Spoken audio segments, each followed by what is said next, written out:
It's time for a cup of coffee with Will and Chris at Slumberland Furniture.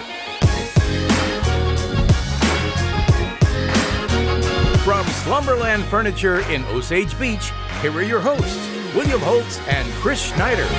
It's that time for this week's cup of coffee from Slumberland at the Lake, and Uncle Chris and I got an action-packed lineup for you on this week's show. Hey, Shootout Offshore, you getting excited? Yeah, it's coming fast. We're going to tell you about a pretty cool partnership and how you can watch those this summer, plus crazy Monday night reports of shooting. As of Tuesday, a suspect had been apprehended. We'll tell you what we know and some other local headlines. We told you last week about the sewer and water rates going to be increasing in Osage Beach. Yeah. And those are going to be big increases, but Chris, what about if we looked at the surrounding areas and what they're charging for sewer rates? So we'll tell you about how it compares, and maybe Osage Beach residents, not a reason to be as alarmed as initially thought, plus some road improvements coming to Highway 54 and a bomb threat at one of our local schools. We'll tell you about that and a whole lot more on this week's Cup of Coffee. But first, our friends from Slumberland at the Lake.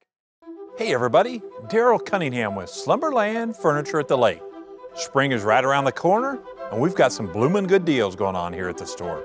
You need to come check us out. We've got discounts on every room for the house. We deliver the entire lake area and 36 months interest-free financing.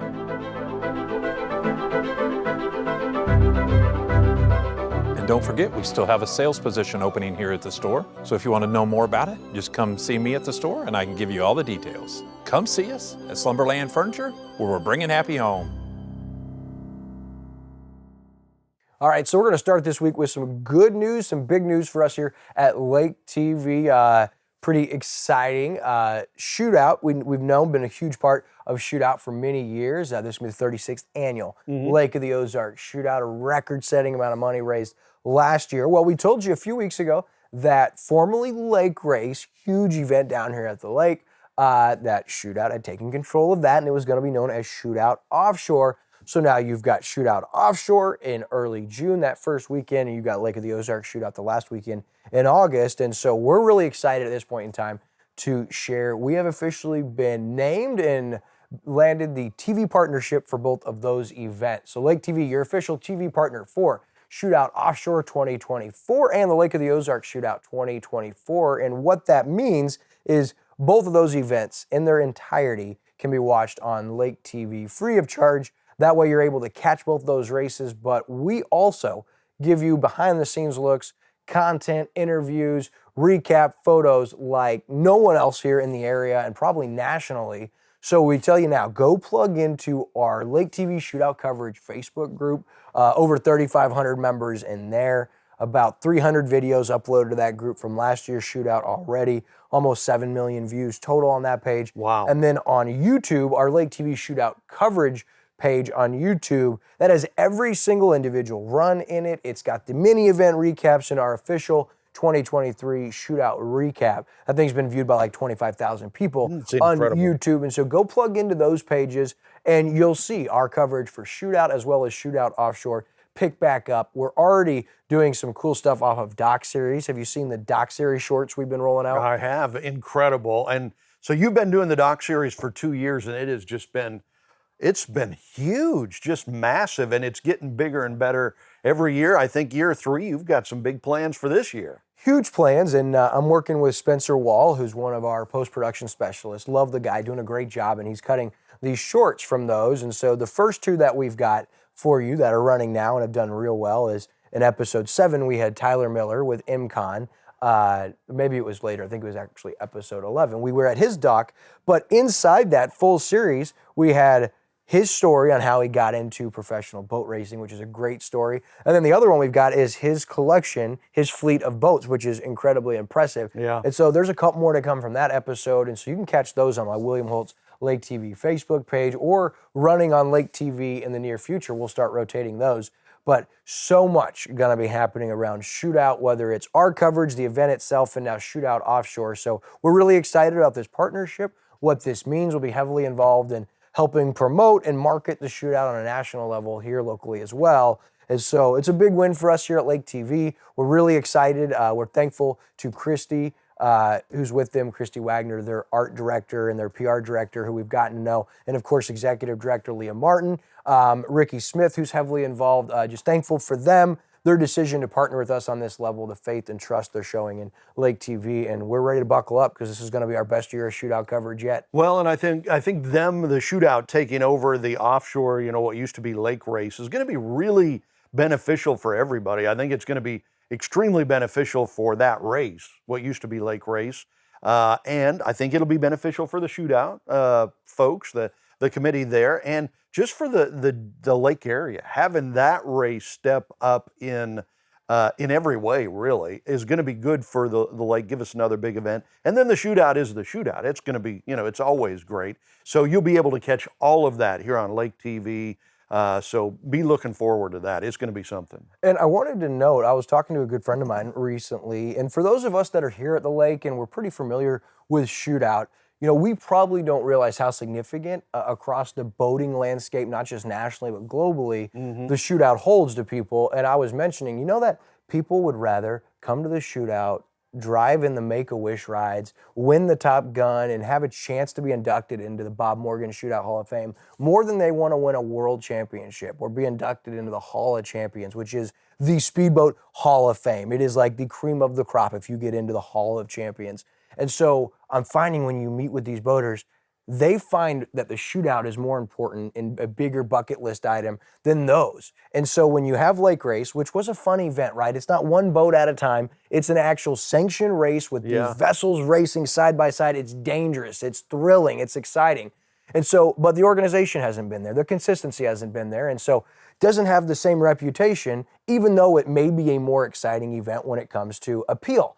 So you take that name, that Shootout name, that I'm telling you nationally has it. Yeah. It is so well regarded, and now Lake Race gains that. So you have those two events right here at Lake of the Ozarks. You've got Performance Boat Centers. You've got Big Thunder. You've got Surdike Yamaha. You've got all these big marinas, Formula Boats, Village. I mean, this is now the boating capital, not in America, in the world. Lake of the Ozarks is the boating capital in the world. And so you have these two races happening right here. A lot of the teams from the lake, a lot of the vessels and the rigs are going to be built and worked on right here at Lake of the Ozarks.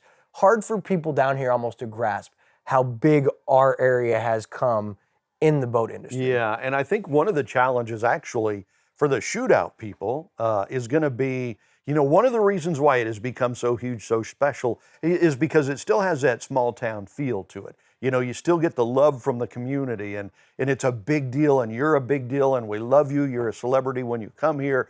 That is what makes it special here, and we don't want to lose that, even though we're getting so much bigger.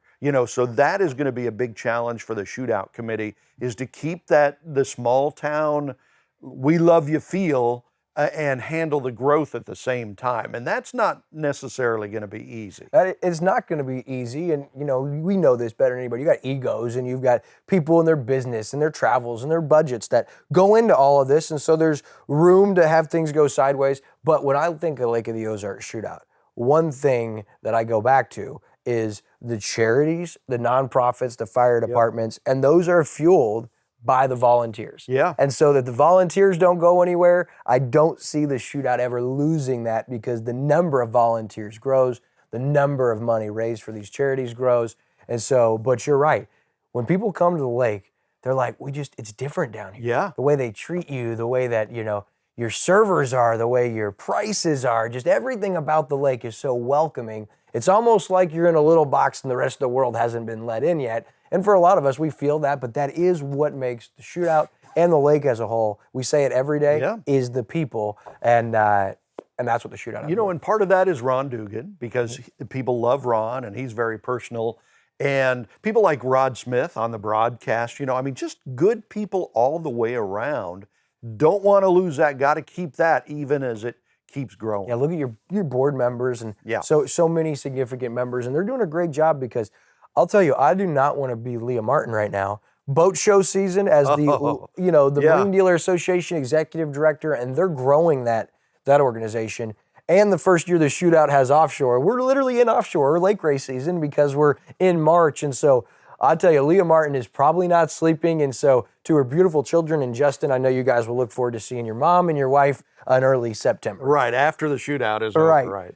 So that's exciting for us, and we'll keep you guys posted. We'll have more news. We'll have videos and stuff coming out, but we're really excited about that. We weren't as involved a year ago, and it just didn't feel the same for us, and so we're really, really excited about Shootout on Lake TV in 2024. Okay, so the sewer and water rates we brought up last week, Osage Beach proposing an increase, and we looked at those rates, right? They were drastic, and so we're like, what in the world's going on? If you live in city limits, you have concern.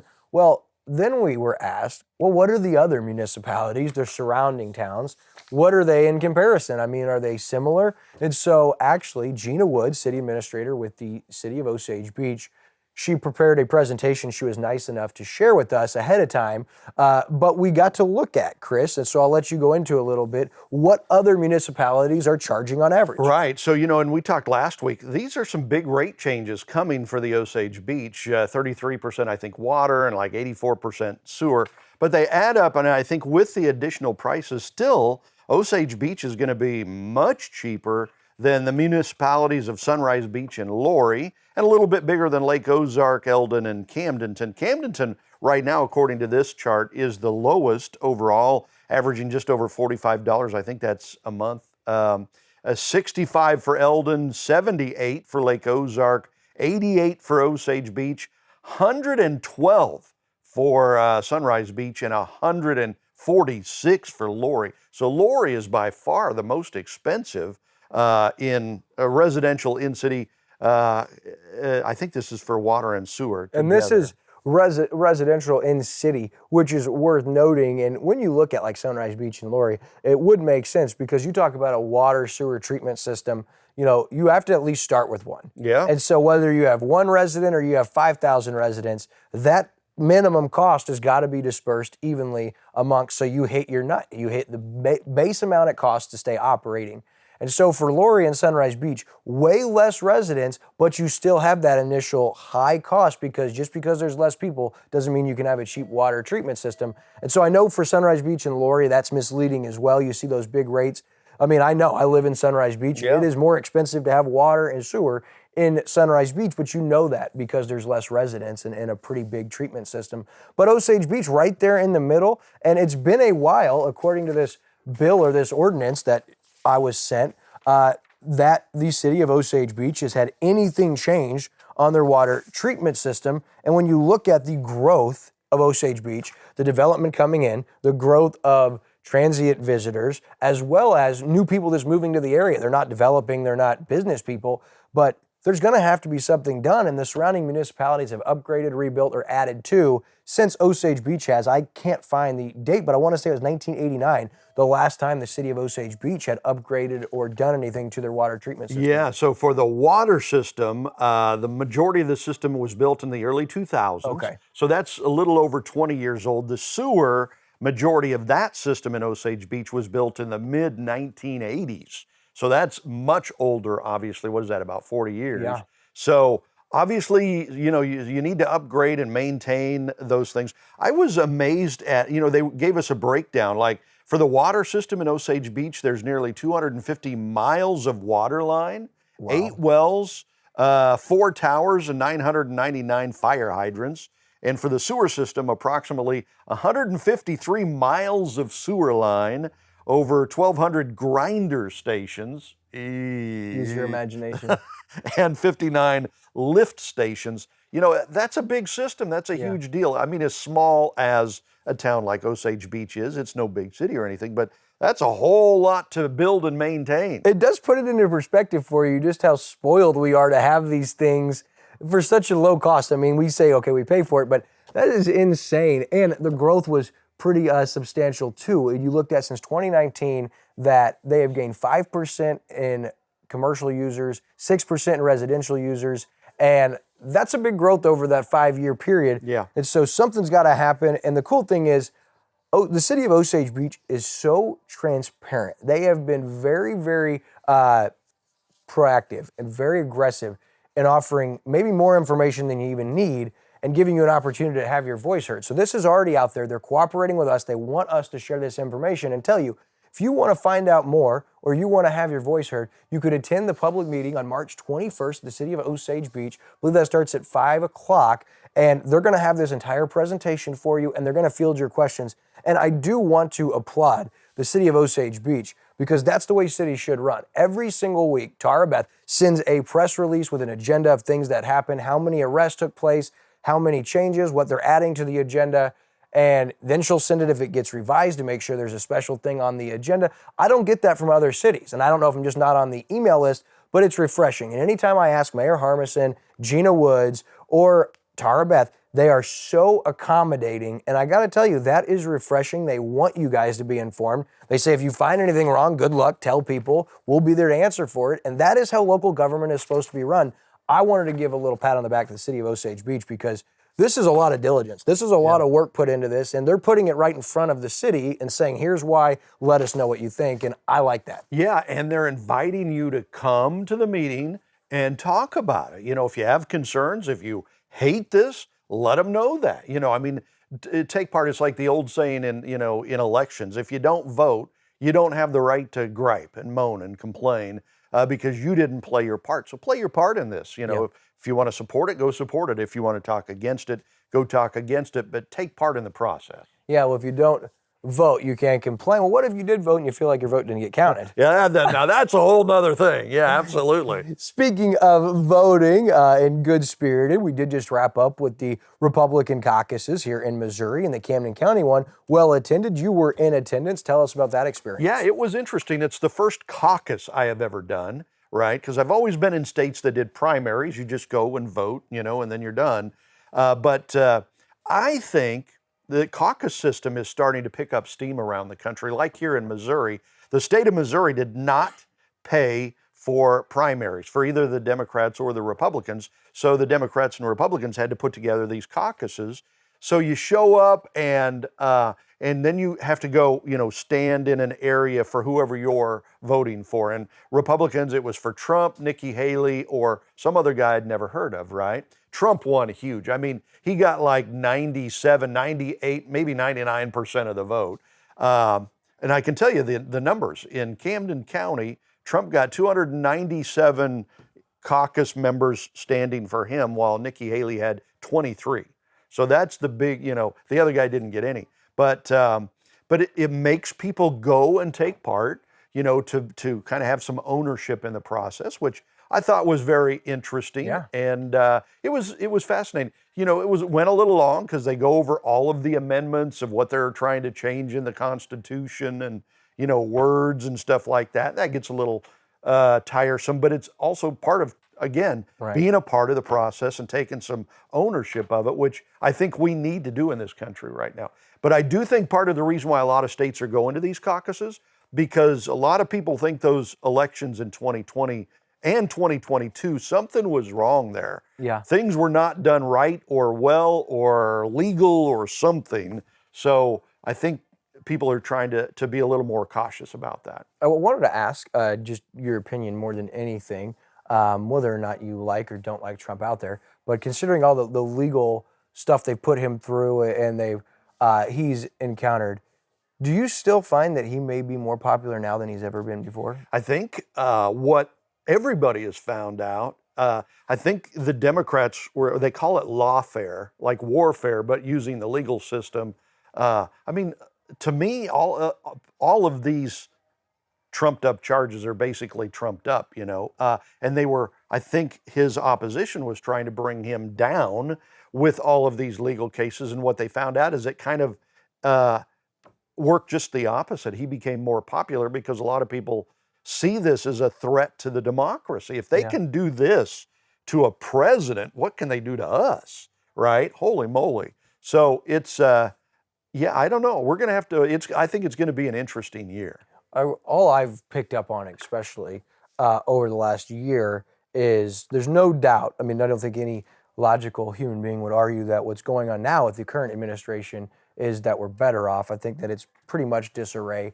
But what's crazy to me is that when some of these egregious and heinous accusations have come out against President Biden, that when the local media, whether it be MSNBC, CNN, Fox News, the majority of any mainstream media, that's really not their headlines, that even 3 years removed from being president, 19 of the 20 headlines would be about Donald Trump. They just can't leave the man alone and seem to have no concern or no pulse for what's actually going on in our country and the issues that are facing everyday Americans, whether it be the border crisis, whether it be inflation, whether it be adverse reactions to COVID vaccinations, whether it be the mental health crisis, the gender identity crisis that's running rampant across our country. Those don't seem to be as important as whatever the man Donald Trump is doing. And to me, that should tell us something. Yeah. That should maybe tell us something. Pretty scary. It's pretty scary times. This country is, I think we are on a precipice in the United States of America, and it's going to go one way or the other, and I don't think people know right now which way it's going to go. So it is fascinating. You want to know what's really great, though? Because it can be scary, right? I mean, we think about what we grew up believing to be our nation's core values and, you know, the principles that our founding fathers built the United States on when they wrote the Declaration of Independence, and that was put into motion. Those things that we hold on to or we think are so crucial that we now kind of see slipping away. They can be overwhelming, right? Yeah. It can be scary. Yeah. Well, and one thing I've learned the last few years is when I grew up, we always, we the people have power. The last 4 years, we the people don't have any power. You know, we're kind of sheep, and the government has the power, as they showed in the election process, both in 2020 and 2022, January 6th. The media, what's going on in the media right now, everything you were just talking about. Yeah, I mean, again, I think we're on the edge of the cliff, and it's going to be interesting to see which way it falls. Well, the great thing is, and I cling to this more and more, it seems, as our days pass, is regardless, you read scripture, you know, I never see anything about United States of America in scripture. I never see.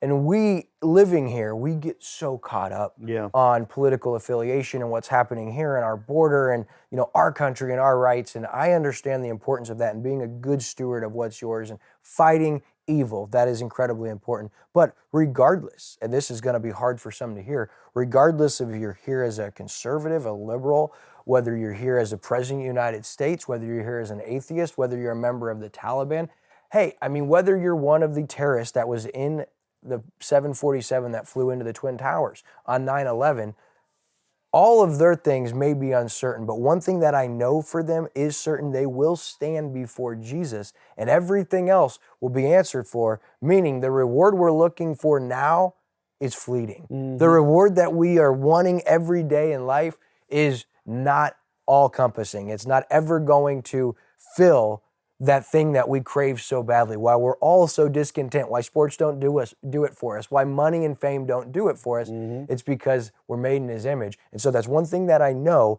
regardless of all of this, regardless of who wins this upcoming election, regardless if we have terrorist attacks and we all die a crazy, sad, depressing death, which sounds crazy to say, right? Yeah. That we know the end game, and every person will stand before Jesus. And so to me, that's the most important thing, even over my political affiliation or my sports team. And so anymore, I really find that to be the most important thing and cling to that. That's really the only thing that matters. In the end, that is the only thing that matters. Puts everything else in perspective. We get a peace and solace about all the uncertainty and all the fear that we have. Okay, so as we move on, some other local headlines. There's a bomb threat last week in Versailles. How about that? Scary situation. I talked to some local parents, and they said, man, we have the utmost respect for the district. We went there. We love the new administration, but we didn't get contact until a couple hours after, and there were some disgruntled parents who thought that wasn't handled properly. Of course, there was a press release from the Versailles superintendent, and Lake Expo put out the article. But that's another thing that we see more and more of happening now with the fear and everything going on is stuff like this in local schools. Yeah, and they do think they've got the person that sent in this false bomb threat thing. They found the cell phone and obviously the person who the cell phone belongs to and stuff. So they say Versailles police have one person of interest in the case. They continue to investigate that bomb threat. But yeah, that's kind of thing. And this sad thing is when it happens one time, a lot of time you have those copycat things that keep stepping up. So hopefully that won't happen. Yeah, just insane. Just really thankful nothing came of that. Nothing worse. You saw Monday night, there was a shooting late Monday night in Camdenton. And as of Tuesday morning, the time we recorded, Camdenton Police Department's Facebook page had announced that they had apprehended a suspect and he was in custody. No further information was available the time we recorded, but more and more of these things taking place right here in our own backyard, it seems, every week. You know, and last Tuesday, right, there was this crazy car chase that started in Lynn Creek. The guy, hit a couple of Lynn Creek police cars and tried to run over the police. And then it went to Osage Beach, and he's jumping curbs right by, off KK where you got that Central Bank and the Eagle Stop. He's jumping curves and getting by cops, and then he goes up through the airport, runs over a fence, and then they lost him, right? It's what? How can you lose this guy? They end up arresting him, though, and it sounds like he was...